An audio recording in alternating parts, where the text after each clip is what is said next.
Hello, everyone, and welcome to what I consider a very special edition of the show. A guy I've been looking forward to talking to for a while now. We've gone back and forth a little bit. I'm Chad Dotson, of course, the host of the Riverfront. And joining me tonight is Cam Miller.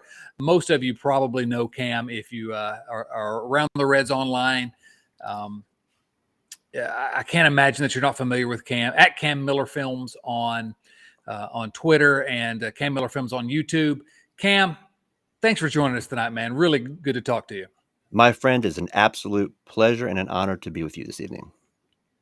So we're going to talk a little bit about how Cam Miller Films became a thing, how you got there. But I want to go ahead and start with the reason why we're really talking here is you have a really exciting project that's going to be released here in a couple of weeks. I think September 9 is the premiere. I'll let you talk about that a little bit.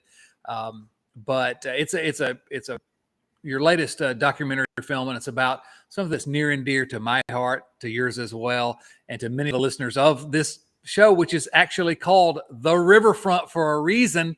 Best title Riverfront ever. Stadium. Exactly. Tell me about your new film.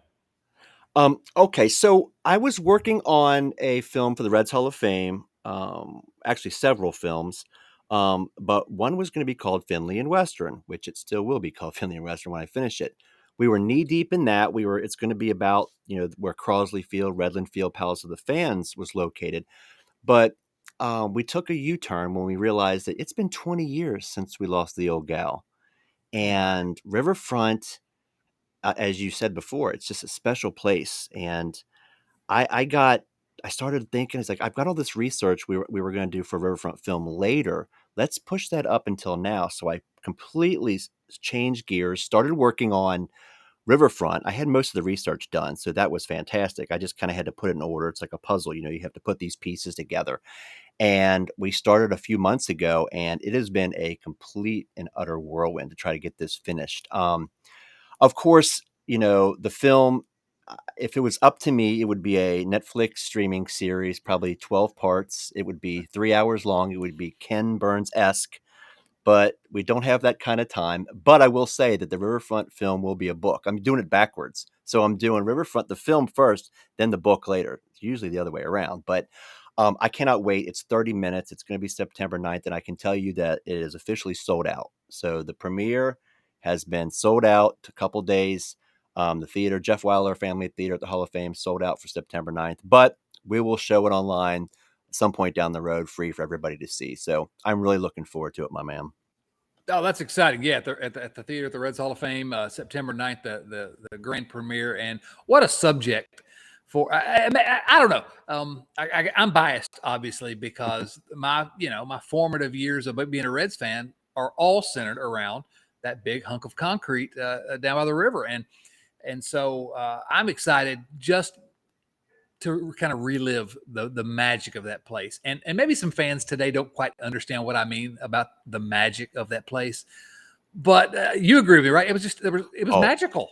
No question. I have always said that one of the hardest pills to swallow, I guess you could say, was when it was, imploded and there were cheers. That really, really Oh, bothered me. It was really something that stuck with me while making this film, was to hear going through all the footage, of all of the broadcasts of the implosion and realizing, why are people cheering? People don't think of this place like I thought of this place. Wait a minute, something's amiss here. But I think it got a bad rap, as you know. It really was not supposed to be a fancy ballpark. It wasn't supposed to be a neighborhood-friendly confine. It wasn't supposed to be this majestic thing where a Fenway, a Wrigley. That was what Crosley was for. Cincinnati was going through a transition. They needed a park that functioned, not just functioned, but multi-functioning. It had to be like a machine. The reason why the Big Red Machine existed was because their stadium was efficient. It served a purpose. It was a machine bolted along the banks of the Ohio River. It has its downfall, of course. It had its problems, of course, like any stadium does. But it wasn't supposed to be pretty. So when people say it was this big dump, well, it may be so, but it was our dump. And it, like you said, the magic. And when I go down there to that spot to this day, I can hear the ghosts. I mean, you can hear that roar when you go down into the parking garage underneath the Moorline Logger House, right across from Great American Ballpark, and you stand where home plate was, or you go to first base where Pete's hit was, or you go over to where Joe Morgan played at second, or where Davey Concepcion made his throws at shortstop, or where Joe Oliver's hit was fair. And that whole area with today, if you just sit there and you just take it in, I'm telling you, there's something magical and Field of Dreams-esque about the place. And I am so excited to finally put this film out there so people can, again, it's 30 minutes. You're not going to get the whole thing. I had to make a lot of cuts. So the original film was 4.5 hours, and I had to dwindle it to 3. So a lot's going to be in the book, but the film is going to give a primer for, like you said, no people that don't know the film or don't know the history of the park, and for the people that want to go down memory lane. So this is, I think, a little bit of everything for everybody if you're a Reds fan. Well, I can't wait for the director's cut of this someday down the line. I'll buy the DVD or the Blu-ray.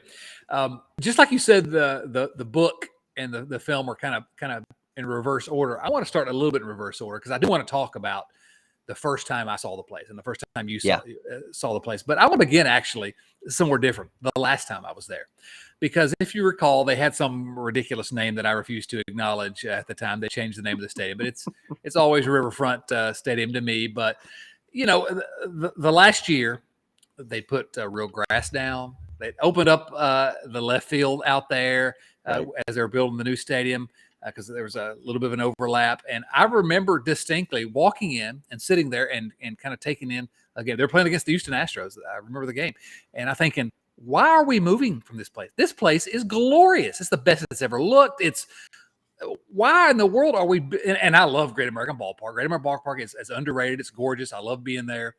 Back when I used to go, we're not going to talk about that. But I remember sitting there and just looking around and thinking, there's no reason the Reds shouldn't play in this stadium forever. Did you have a similar thought, or just talk about the end of it?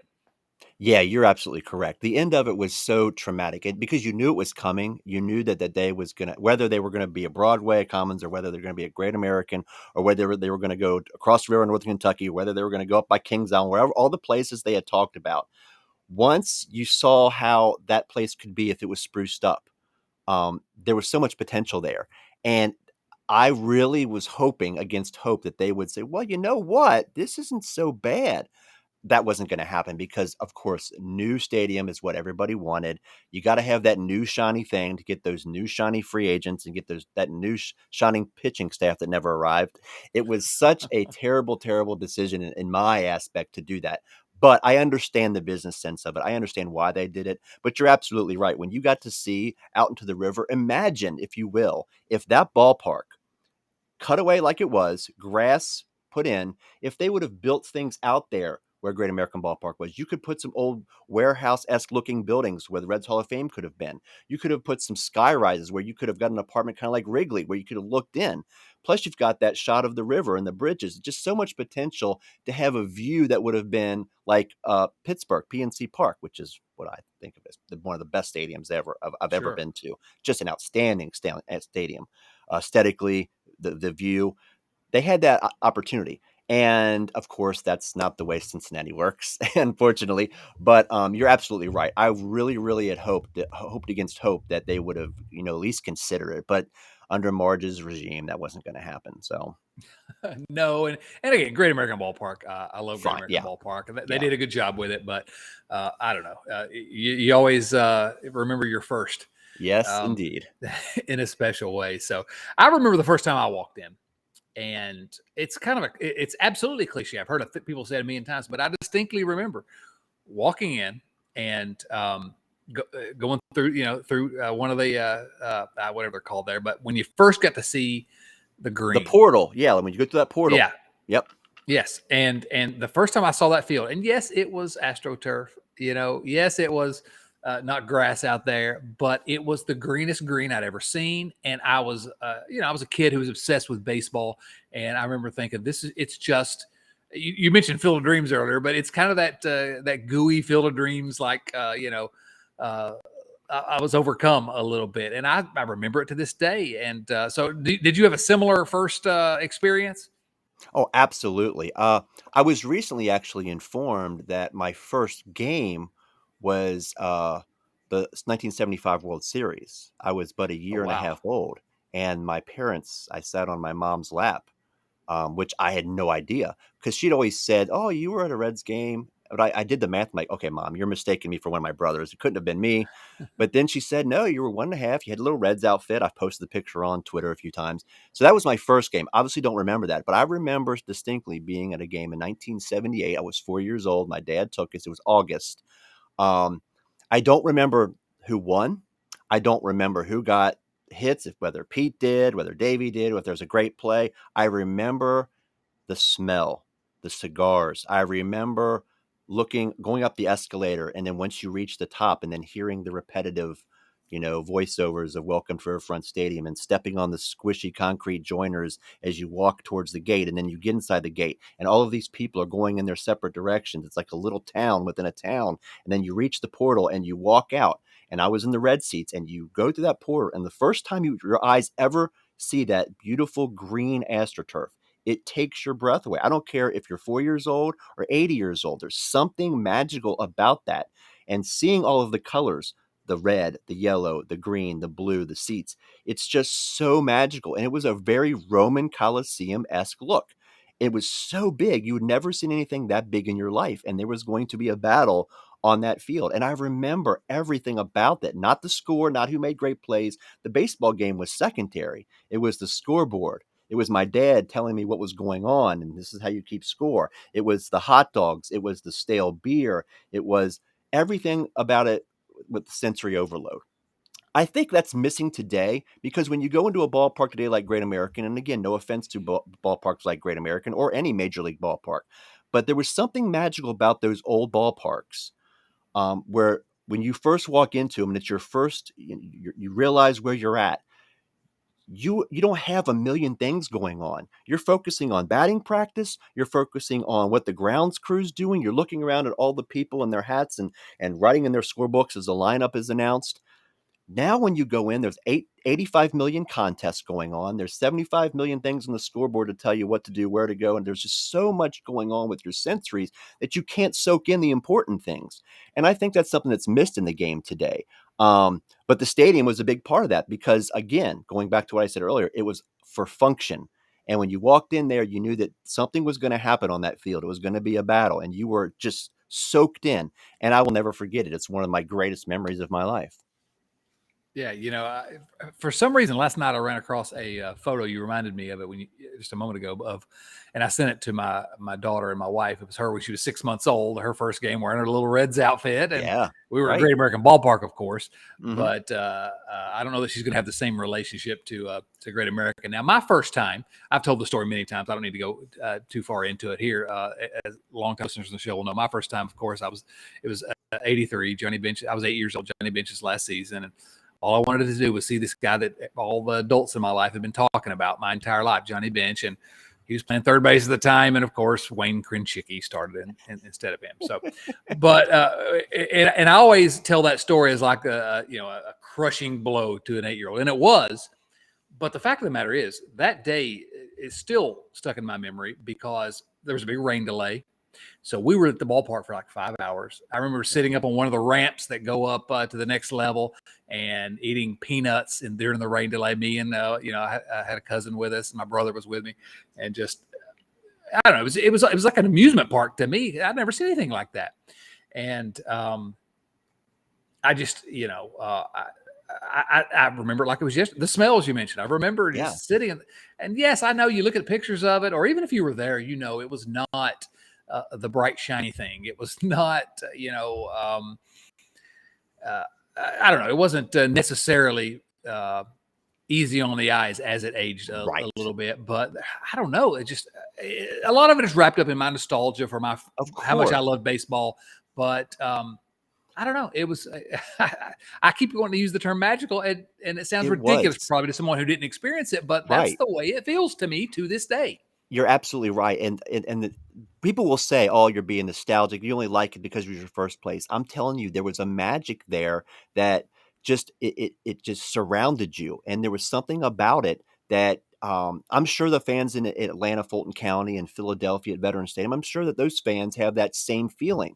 but it was when baseball was baseball. And I know old man yelling at the cloud. I understand that, and everybody has their opinions on the game today. But I am telling you something about just going to watch a baseball game in this beautiful ballpark that was not meant. It was a product of its time. Remember, this ballpark was state of the art at the time. I mean, it was considered one of the gems of baseball because that's where the game was at that point. Just like when Camden Yards was built in the early 90s, it was like we're going back to that retro era. Things go in cycles. I don't think we'll ever see another Riverfront Stadium when it comes to ballparks, but it's not just nostalgia because of what we felt when we were younger. It's something about the way we interacted with the game of baseball and how we were able to soak things in because we were allowed the time to soak things in. We weren't getting hit in 50 different directions, which is, of course, the way society is today. But there's something about that magic that you speak of that's absolutely true. And I think everybody has their magical, wherever city they're in, they have those magical feelings. But we were so lucky because not only was it magical, we were surrounded by an excellent product. I mean, let's not kid ourselves. Right. That team was built for that stadium, and what a masterful job. It's never been repeated in sports, any sport. You've never seen a team built for a ballpark that worked, and it worked. It absolutely worked and continued for decades. Now, the success of the 80s, of course, it wasn't as successful, but they were still attempting to try to win ball games. That's for sure. It didn't work out, but they sure were trying. It was just a glorious place to watch a game. Yeah, I mean, well, but with a few exceptions, the Reds were mostly Oh, competitive the yeah. entire time they were in that Yeah. stadium. You know, Yep. yes, they Completely only won agree. one World Series after the Big Red Machine, but they were mostly competitive that entire time. Right. Yeah, you touched on something that I think is key, which is that the game was Mhm. the focus when you were Yeah. there, and because the game was usually good, the Reds were usually at least a competitor during that time. The game being the focus is, that's you can get away with that now, maybe not so much, but Right. nowadays though, you walk in, and again, I love Great American Ballpark. I'm not ragging on it, but it is in comparison to Riverfront, it's a video game in a lot of ways, Yeah. Yeah. and that's fine. I Complete. mean, whatever, Right. but to our generation, Riverfront Stadium is a little bit of a video game as well, and I love the Right. fact that you've recreated some of the old graphics from the scoreboard, because anyone that was there sees some of those, and is just you're out, and Yep. the Mr. Red race, and all those things that every once in a while you'll post one of them, and I'll be like, oh my gosh, I remember that. I loved that Mr. Red race as a kid. It was better than any video game ever, and it was so Right. primitive, but I love that stuff. Yeah, that was so fun. I will never forget. I'll tell you the story of how that started. We were doing an 80s exhibit at the Reds Hall of Fame a few years ago. This might have been 2014-ish, I think. It was an 80s exhibit, so we were looking for 80s things to show in the monitor. And of course, my brain goes into, okay, if it's the 80s, that means Riverfront. If it's Riverfront, you know what that means. It's scoreboard time. I I asked around at the scoreboard department and Chris Eckes at the Hall of Fame and Greg Rhodes at the time. We were like, do we have anything? And we were digging through these DVDs and we came across this DVD that said Scoreboard Animations Riverfront. My eyes lit up. I said, this can't be true. So I took this DVD home, and somebody in the 1980s, the early 80s, 81, 82, had the wherewithal to set a videotape recorder, which again was not something that was easily done like today. Everybody's got their cell phone. This guy or lady, whoever did it, filmed the entire loop of all of the scoreboard animations after a game. And they just let the camera statically stay there, and it just filmed all of those animations. I could not believe my eyes. So some of them were ragged and some of them were wore out. And of course, being a VHS tape transferred to DVD, the quality wasn't the greatest. But I was able to take that, put it into some software, kind of enhance it a little bit, but not too much to where it took away from the 8-bitness of it, if you will. And I was able to get all of those Mr. Reds races, the hot dog and sausage, the you're out, the safe, the balk where the guy falls over, the umpire running out, the bullpen, the crane, the crane coming over and Walks taking the will pitcher haunt. out. Walks will haunt. So many. There must have been 30 or 40. Wow. And I took all those and we did that. So we put that to bed. It was over. I was so happy with it, but I kept all of the, I had the template built. So then fast forward to 2016 when they had the 1976 reunion and the Pete Rose induction to the Reds Hall of Fame. And that whole thing, they had a throwback game. And the Reds asked me, they said, is there any way we can do the retro stuff that you did a few years ago? I say, absolutely. I had 2 days. I did not sleep. I had 18 pots of coffee. I stayed up and did characters of all of the current players so they could show them at the game. So that throwback night, we used all retro graphics. It was so fun to do. And then, of course, at the induction, it was just an honor. One of the greatest things I've ever done for the Reds is when they introduced all the players in the Big Red Machine. They used all of my graphics in the background, Davey Concepcion, Cesar Geronimo. So they had all of those, cartoons of them up on the stage. And it was just a magical, magical thing. And to have those still, and you post them on Twitter, I get all this feedback, and it's always positive.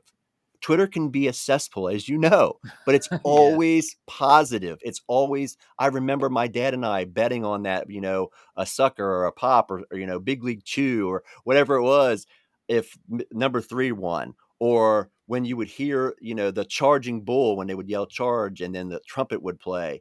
Just all of that stuff that people of our generation absolutely adore. And then we can pass that on to our kids and grandkids, right? Because that way they can see, well, it wasn't always this video game thousand. It used to be very simple and basic, and it's so fun. And I continue to be amazed at the technology they had then and what they did with it. It's just incredible. But yeah, that was one of the most fun projects I've ever worked on. No question.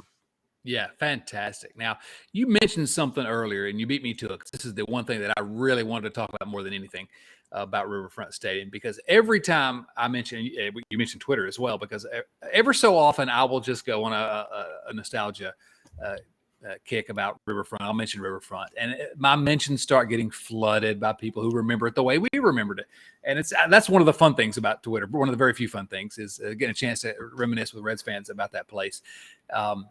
But the one thing that comes up every time, and I mention it almost every time, and I've written columns over the years when I don't have anything to write about, I'll just write about Riverfront. And but my favorite thing about that place, and every single kid who ever went to Riverfront Stadium will tell you their single favorite thing about that place. And if this wasn't your favorite thing, I am going to have to guess that you really never actually went there as a kid.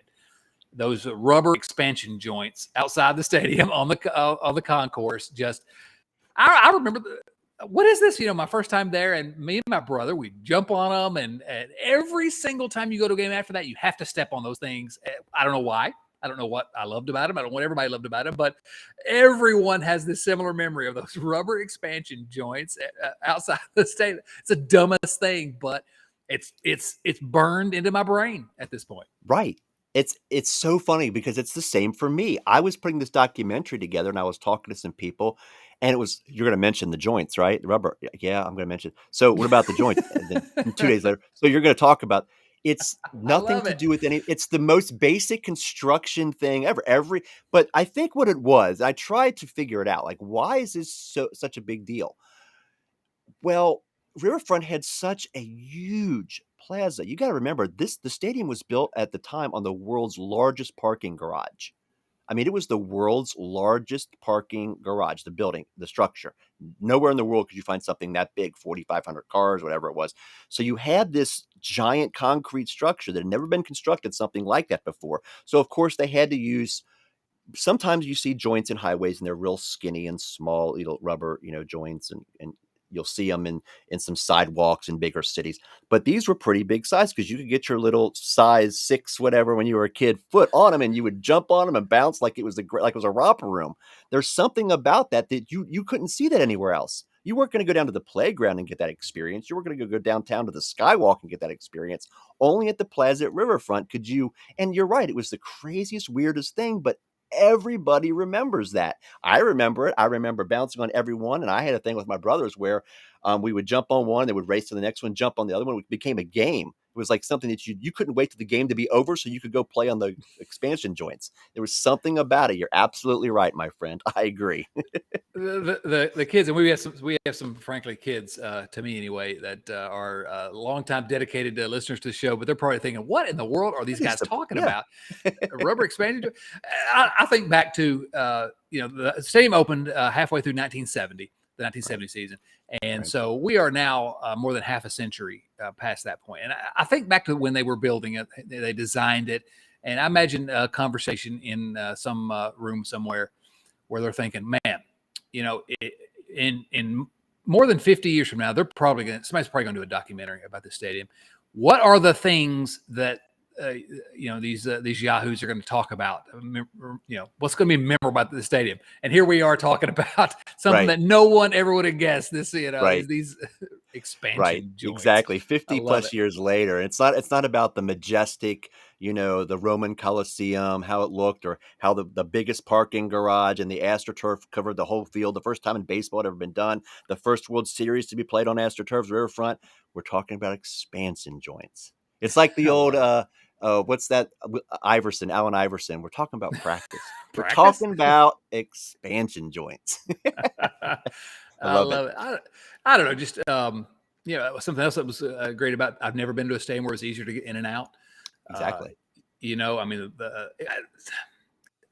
I guess what we're saying here, we probably should just end on this, because what else can we say? It was perfect in every way. It was perfect every way, and of course, it was at the end of her lifespan. She had seen a lot. It wasn't kept up like it probably should have been. We took it for granted, and like I said, when I first started cutting this film, I did the reverse in my prologue, and I've used the trailers. You've probably seen it, where I reversed the implosion to make it come back together in a setting that is a photo of what is now where Great American Ballpark is, and the Logger House and the apartments there. So I reversed the film to bring it back, and it was emotional, because you see it coming back and you're like, why can't that still be there? There's something absolutely incredible about that place. And I hope my film, even though it's only 30 minutes and hits on all the points, I hope it does it justice. And then other people are going to explore Riverfront, and maybe they'll learn something else about it, because that's what this is all about. You share this history so generations from now are not going to forget what Riverfront Stadium was really like. Well, what you're doing is really, it's a piece of not just Reds history and not just baseball history, but it's a significant piece of the history of Cincinnati. Of this city. And this was for 30 plus years. It was the center of athletic activity, frankly, and not just athletic activity, the Reds and Bengals, but concerts, and it was so kind of interwoven into the fabric of the city, that when you're telling the story of Riverfront Stadium, and you're telling the Reds portion of that story, and I know you've talked about there's a bigger story as well, but you're talking about the history of the Queen City. And so if you want to dismiss it as, oh, they're just talking about it, some baseball nonsense, no, this is a significant, to me, historical document. I'm eager to see, because it's a historical document that's bigger than baseball when it comes to this city that we all love. Right. And it's the thing that I think some people are going to be surprised at. I'm not going to give away all of the film, the plot. Spoiler alert, they tear it down. But there's something about the fact that I didn't realize until I started researching. The idea of a 50 to 60,000 seat multi-purpose stadium has been in the making for 100 years. It started in the 20s. It was not just something they thought about, in the 60s, the Reds might move. We better build them a stadium. Let's get this together. This was something that the Reds wanted to do going back to August Herman in the 1920s. And it never could get, would get somewhere. They have designs. They talked about doing this. They talked about maybe in Blue Ash there's going to be a field. Maybe they'll just redo Crosley. They even talked about doing one at Union Terminal in the parking lot somewhere we could figure. They tried everything and thought of it until Riverfront finally came to be. Was it going to be a dome? They talked about that. Was it going to be a horseshoe, kind of like Ohio State Stadium?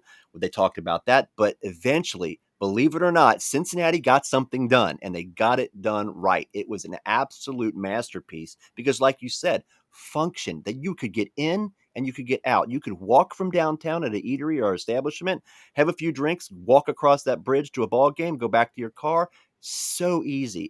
That's what the purpose was. So, of course, they skipped out on the neighborhood feel of it. It wasn't in a neighborhood. It was on the riverbanks, which embodies the blue collarness of Cincinnati.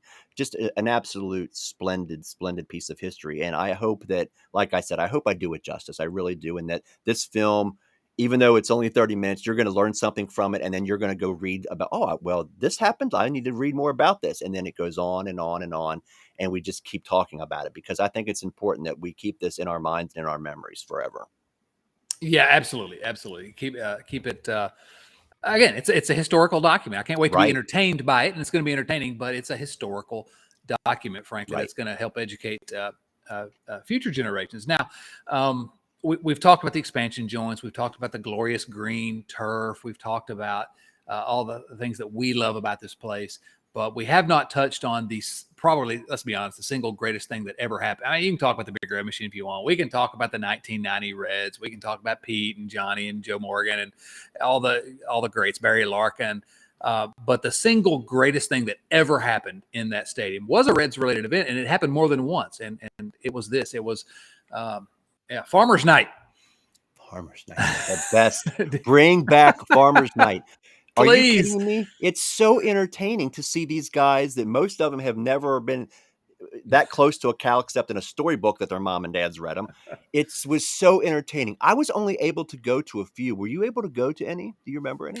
Just one. Yeah, yeah. I went to a couple, and I remember just how it wasn't just because of the activities on the field, but you got to interact with people in the stands that only came up 1 or 2 times a year because of Farmers Night. You had people from middle of nowhere Kentucky, middle of nowhere Ohio, West Virginia, all of these places where they would come because it was such a big deal. Nobody else had this. This was a unique Cincinnati thing that they packed the place. Are you kidding me? It was so much fun. I loved it. I'm not what you would call, although my ancestors are all farmers from way back in the day, I'm not what you would call a farmer type of guy, but I loved everything about it. And I wish they'd bring it back. You're absolutely right. Yes, definitely, definitely. Now, I do want to talk a little bit more about. I want to get into the Hall of Fame and how you got into this. I want to touch on a lot of that stuff, but I'm having so much fun just kind of reminiscing about the stadium. I'm going to bring up something else, which is that I remember when Great American Ballpark opened, and I was there that day, and still have a panoramic photo of Jimmy Haynes throwing that pitch on my wall in my office. But I remember that.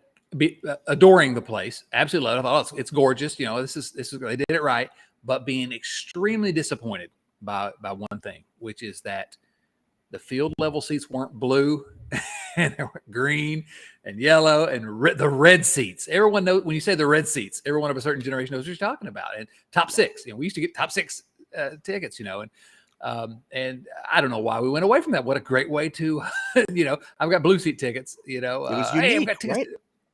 Right. Yeah, you didn't say field level. You said I got blue seats. Exactly. And that was one of the genius things that Mr. Finch, the director of the architect, the guy that was pretty much in charge. It was 2 firms came together to build this place, and it took 200 architects. Don't get me wrong, but Mr. Finch, James H. Finch, was the mastermind. He designed Atlanta Fulton County Stadium, and he was the one that designed Riverfront to be what it is. And it was his idea to do these color-coded seats because it makes sense when you think about it. Like, well, you got a ticket that's red, you're going into the red. If you got a blue ticket, there was no question. You didn't have to worry about it. Now that they're all red, you go, I'm sitting in the red seats. Well, of course you are. It's like an Abbott and Costello's skit, right?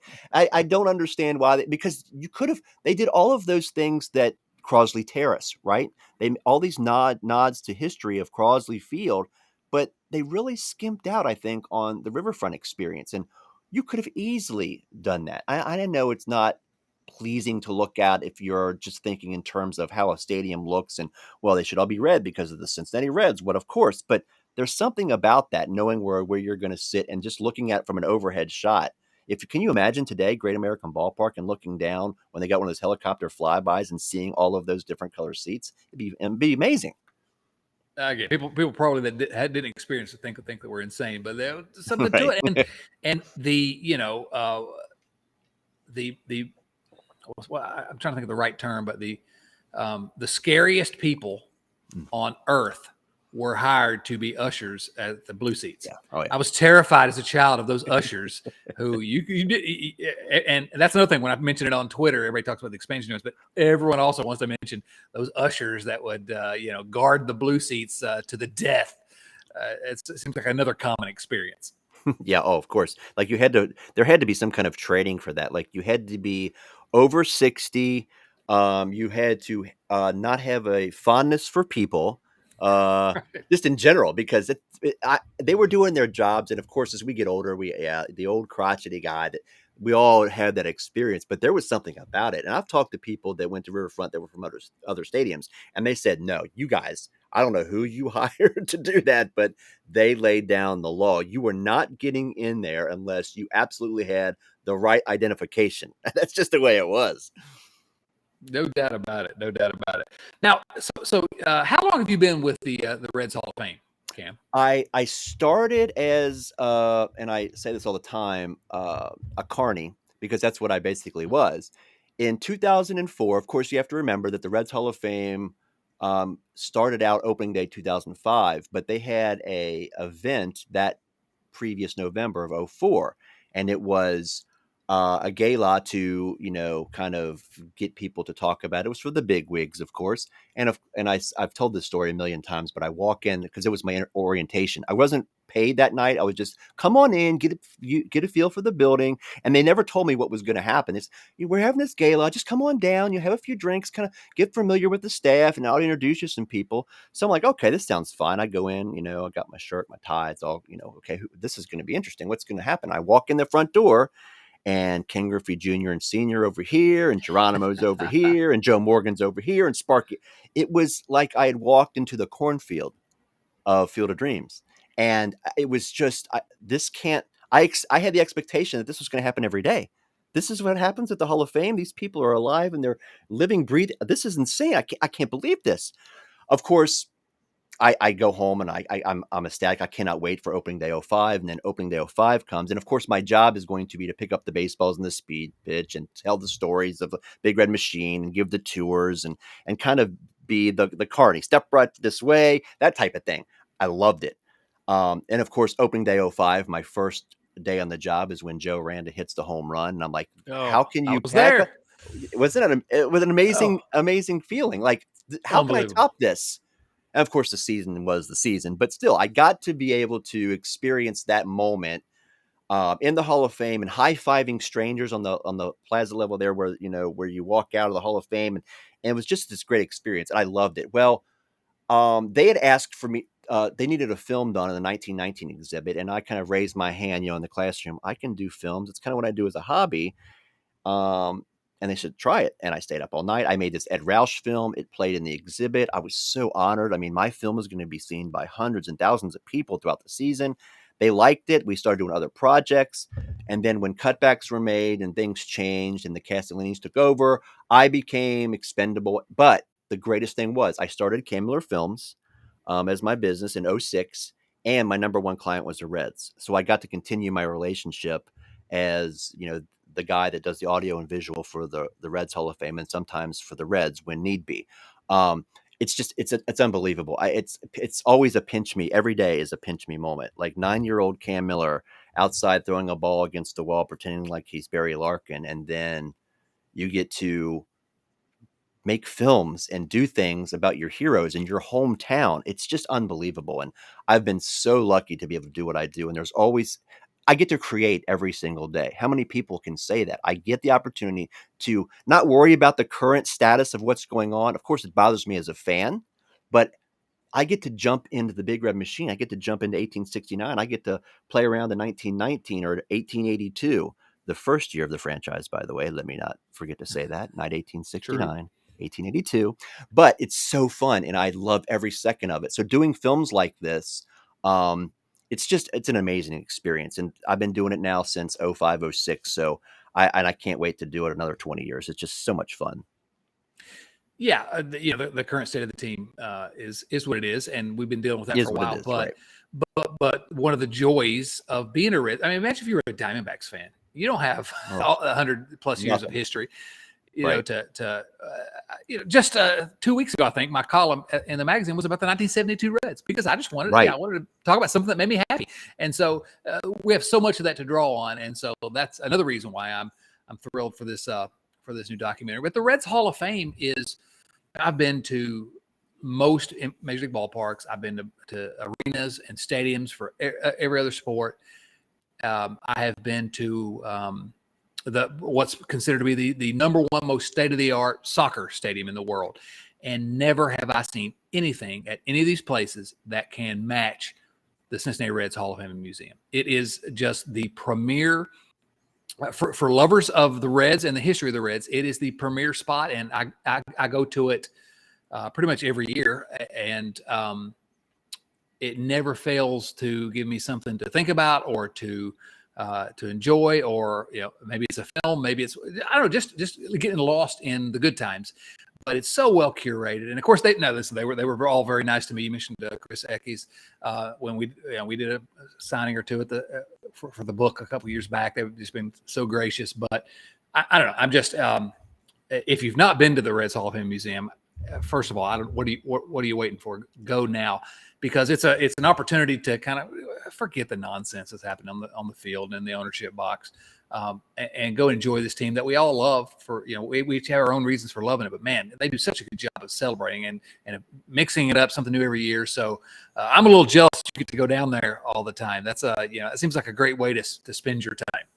It's amazing. And you're absolutely right. Of course, I'm biased, but there's nothing like it in the world. And the one thing that I can say that, because like you so eloquently stated, it's just one of the most beautiful Hall of Fames, and it's put together so well, especially since the renovations a few years ago. I had the opportunity to write all of the dialogue for all of the Hall of Fame.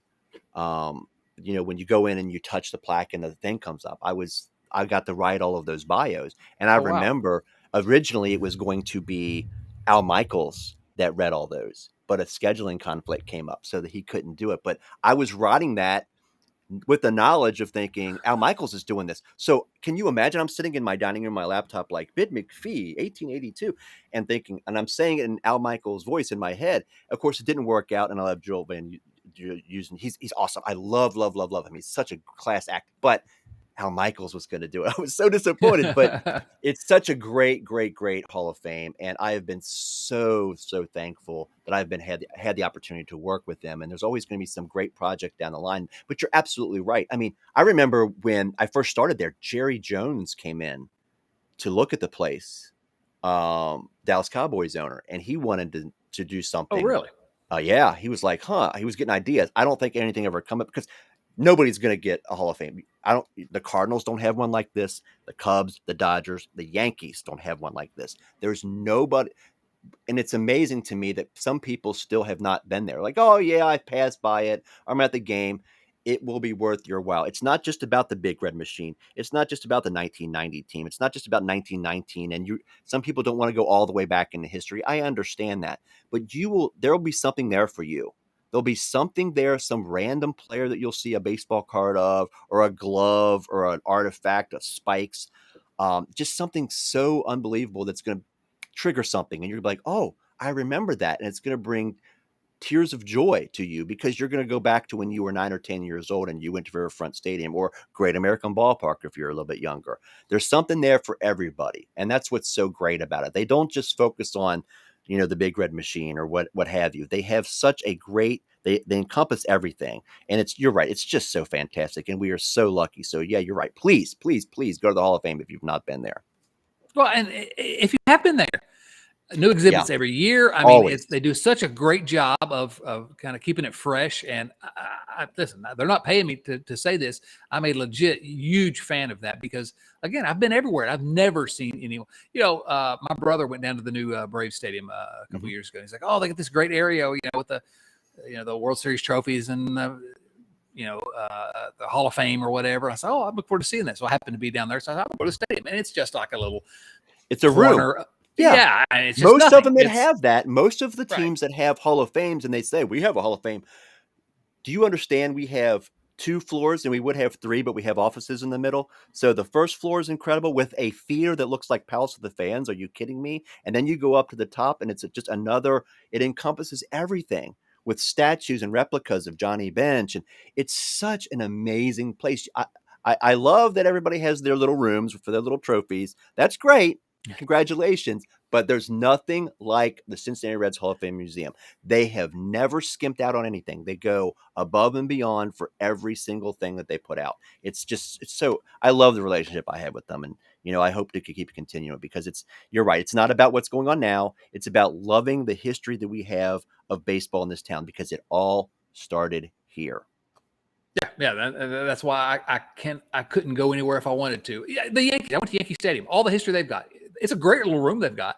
Right. With Lou Gehrig and Babe Ruth's jerseys. It's fantastic. It's glorious. Right. But right. it's just not the same. So I look forward to getting back there. It's actually been a while. I've not been to the Hall of Fame in a couple of years because of my current relationship with the on-field product that we're not going to talk about. But I am eager to get back to the Hall of Fame. So now, you've been 2004, I guess. You've had a relationship with the Reds Hall of Fame, and but everything that you've done is not strictly related to the Cincinnati Reds. And so I wanted just quickly to introduce some viewers / listeners to some of your other stuff, because there's some great stuff. The Covington Blue Sox documentary was one. I'd never heard of the Covington Blue Sox until you introduced me to them. How did that come about? It's being such a baseball historian and a lover of the game, and of course being just a researcher. I mean, part of it, yes, was my job. I was working on a Crosley Field film, this was actually before I was thinking about doing something Crosley in the late 90s, before I had a relationship with the Hall of Fame. I wanted to do a book or a film. I had this vision of something on Crosley Field. And I talked to my good friend, John O'Rourke, who used to work for the Enquirer, just an outstanding writer, a good friend. And he said, hey, maybe you should just do a book about Crosley. I was like, I don't know. I don't know if that's really up my alley, so to speak. So I started researching. And while I was there, my mom said, hey, while you're there at the library, why don't you look up some family history stuff, about your grandpa? I was like, okay. I'm going through the microfilm. And when I say microfilm, I mean actual microfilm machines that you cranked on your hand and you slid by. And if you wanted to print out, you had to put a dime in the machine. This is late 90s. And I ran across this team that said Covington Blue Sox win a thriller in St. Louis. I'm like, what? I go a couple days later, Covington Blue Sox pull off the double squeeze at Federal Park. I'm like, what is this? I keep going, and I see that there's a team called the Covington Blue Sox that belonged in the Federal League. I knew about the Federal League, how it was this, rogue league that wanted to, have all about the players' rights, less about the owners. And I could not believe my hometown of Covington, Kentucky, had a professional baseball team for one season, not even one season in 1913, 2 or 3 months in 1913. And the backstory about how they got that team and how it came to be, I said, there's my film. This is what I'm going to do. And I will never forget. I put it on Twitter way back in 2013, 2014, and C. Trent retweeted it. And then other people picked it up. And I said, I'm doing this film on the Blue Sox. And it just steam, it just kept going down the train tracks, and people started talking about it. So I had this big premiere at the library of all places in Covington, and it was packed. The place, standing room only for all of these people that wanted to learn about this team. I showed the film. I did a Q&A, and one of the people that was in the audience for the premiere was the guy, Mr. Dickman, who run Dickman's sports bar in Kentucky. He wanted to start a sports bar in Covington, and he needed a name, and he said Smoke Justice, which was the nickname of the starting pitcher for the Covington Blue Sox in May of 1913, who pitched a 4-0 shutout at the old Federal Park on Scott Street. And so every time I go in there, I always say, every beer you sell here, I should get a profit of, because but the team, the story of how the community came together to build this little ragtag park. And I mean, Cy Young managed there. Are you kidding me? Cy Young was in Covington, Kentucky, managing a game. The Covington people asked Ty Cobb to manage. He, of course, declined, but he manages this team, or he was asked to manage this team. They were really all in, and it was all about packing in that place. Unfortunately, there was a flood in 1913. The economics were terrible, and it was just hard to, unless you were a big city, it was very hard to fill up stands for day baseball games. Obviously, no night games yet, right? So everybody's working at the Newport Steel Mill. Everybody's working across the river. It was really hard to keep attendance up. So the team transfers to Kansas City midway through 1913. They become the Kansas City Packers. And lo and behold, 1 year later, 1914, the Kansas City Packers opened up none other than Wrigley Field.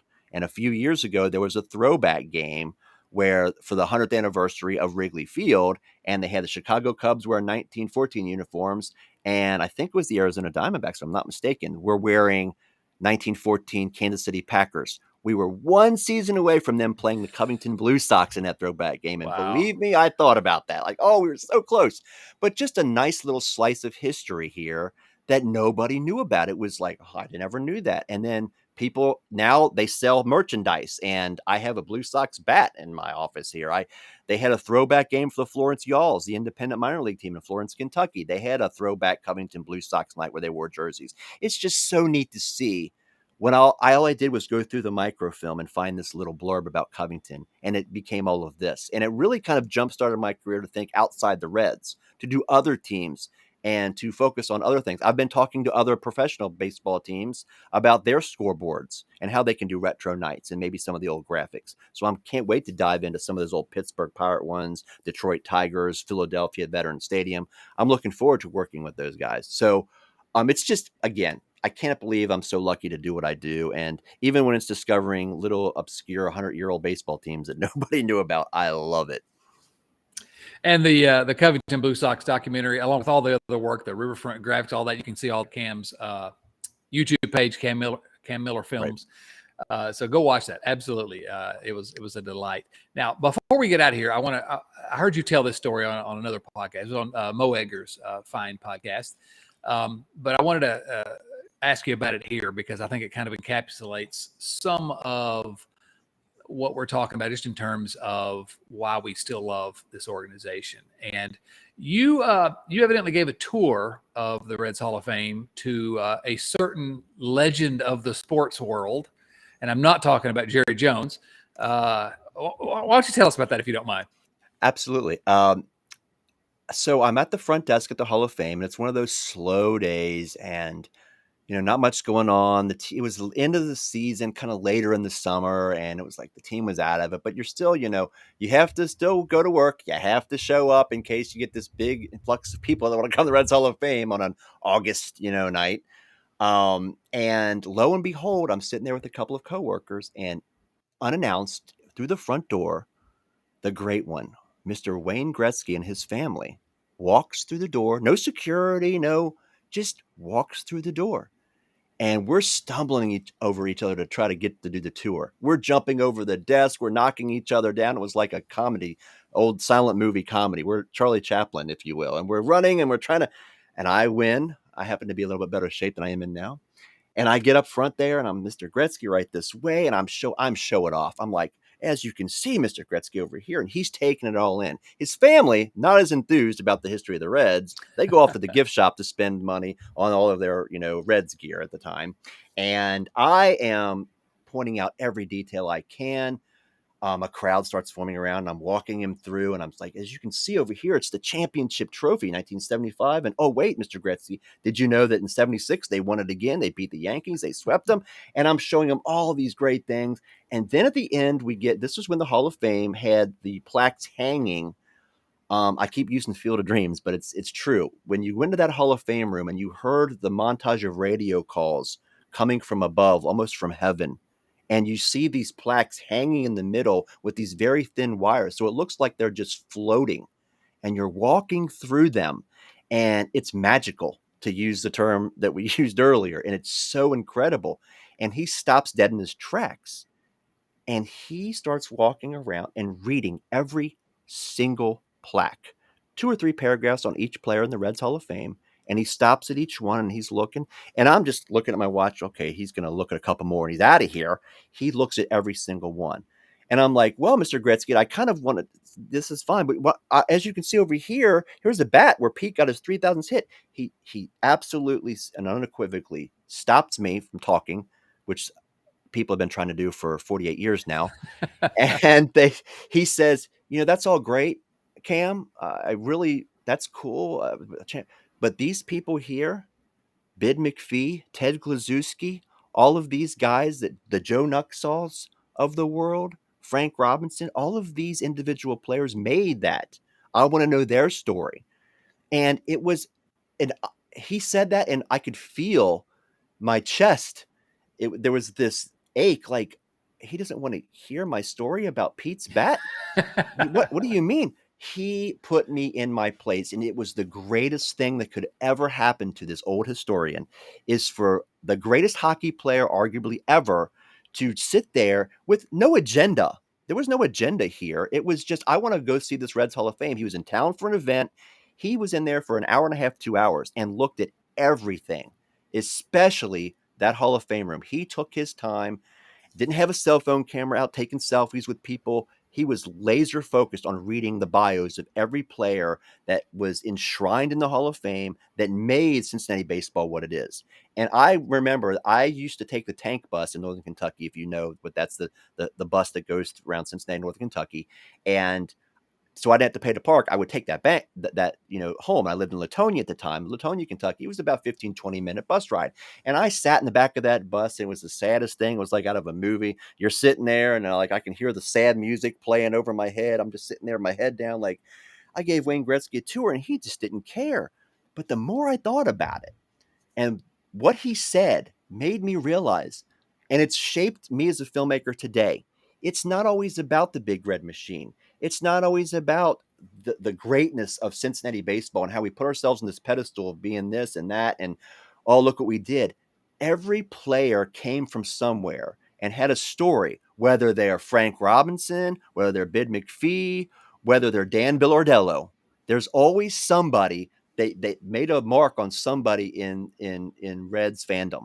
And I started paying more attention to that aspect of the Reds history than I did with all the championships. Of course, that's all great, but it got me thinking about how lucky are we to have all of these great players play for the Cincinnati Reds baseball club. And it was really an eye-opening thing. And of all people, it wasn't Pete Rose who told me that, Ken Griffey Sr. or Sparky Anderson and his wisdom. It was Wayne Gretzky, the great one. So a fantastic story that I will always share. It's one of those things you never know. You just never know what can happen and how somebody can affect you. I love it. I absolutely love it. Listen, I've got a kick out of reminiscing a little bit, and I hope that everyone that, not just our age, but those who experienced Riverfront Stadium, and even those that didn't, I hope they come away from this conversation. Then, of course, come away from this conversation more interested in the documentary, obviously, but also just with a more of an appreciation for how special that place was. What is there anything that I should have asked you? What else do you want to tell people about the documentary before we get out of here? Well, okay. It's going to, like I said before, it's sold out. It's the premiere is sold out. If you are attending, I cannot wait to meet you. We are going to have a great event where I show the film, go across the street, show you all of the landmarks, what have you, have a few beers, reminisce about Riverfront. But again, please, I want you, when you come into this film, if you're lucky enough to be at the premiere, this film was intentionally made as if you were walking into Riverfront Stadium. Now, remember, the Hall of Fame is located on the hallowed grounds of Riverfront Stadium. You're on the left field line-ish. Blue seats kind of into play there a little bit before where the Pete Rose marker was right there. So you're actually on the spot of Riverfront Stadium in left field when you watch it in the theater. And when you walk in, you are going to be greeted on the screen as if you were just stepped into a game in 1987 and you're watching batting practice and you've got 30 minutes before the first pitch. You're going to see the Jumbotron, you're going to see the scoreboard, and it's going to tell you the tale of Riverfront. It's almost like you were going in 1987-ish or so, and you were watching a documentary on that stadium before a game. That's the way I present this film. It's not just a timeline of here it is to here it is. It's the scoreboard telling you the story and the Jumbotron telling you the story with some highlights and some other things mixed in that kind of gives you a Cliff Notes version right before game time at a 7:05 game at Riverfront Stadium on a Saturday night. you're going to experience that. Now, of course, later I'm going to post it on YouTube for everybody to watch for freely. I'm not sure when that's going to be, but it will happen. It's very important to me that this is out there for the public to see. No money, nothing like that, no streaming service or fees. This is for you, the fans, the appreciators of Riverfront and baseball, to watch at your own discretion whenever you please. So that's actually going to happen soon. I'm not sure the date. I will definitely announce it on my Twitter page where you'll be able to find that information. But you might not get that same experience as the premiere event, but I hope that when you're sitting there, you put your headphones on and you just focus in, you are going to see Riverfront Stadium come back to life for 30 minutes. And that's what I really want people to get out of this. And the fact that my dad recently passed away, actually on June 30th, which would have been the anniversary of Riverfront Stadium. And his birthday, he would have been 74 on September 9th.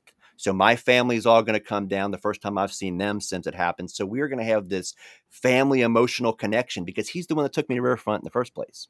So there's that emotional connection, and it's going to be difficult. It will be, but it's going to be it's a closure for not only me, but other people that I asked to contribute their names of loved ones that are no longer with us, or people who took them to their first game at Riverfront. They're going to have their family's names up on the scoreboard, and I displayed it at the end during the credits. So that's going to be a really special moment for everybody. And it goes back to Field of Dreams, as it always does. It's kind of like that family thing. And I hope that at the premiere, it's successful and everybody loves it. And I hope afterwards, when you're watching in the comfort of your living room or in your office or on the subway or on the the bus or wherever you happen to have your phone, and you're watching this 30-minute film, that you get something out of it.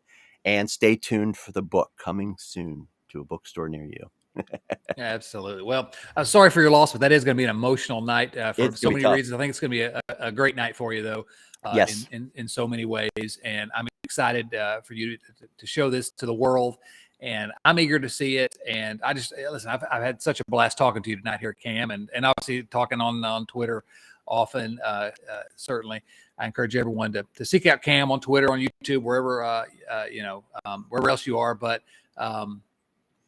because that love of what this team means to this city beyond the wins and losses is something that more and more I find myself drawn to. So, Yes. So thank you for the documentary. Can't wait to see it, and congratulations. And man, thanks for coming and hanging out with me for a little while. I love it. We got to do this more often, my friend. I love it. Thank you. Agree 100%. This will not be the last time you join us here at the Riverfront, because who else could we have on the Riverfront but the guy who did the documentary? This is the Riverfront. Thank you all for I'm not going to tell you where you can find us. We're everywhere, whatever. Watch us, don't watch us, but definitely watch the Riverfront Stadium. Okay, gang, thank you so much. Cam, appreciate it. For Cam Miller, this is Chad Dawson saying so long, everyone.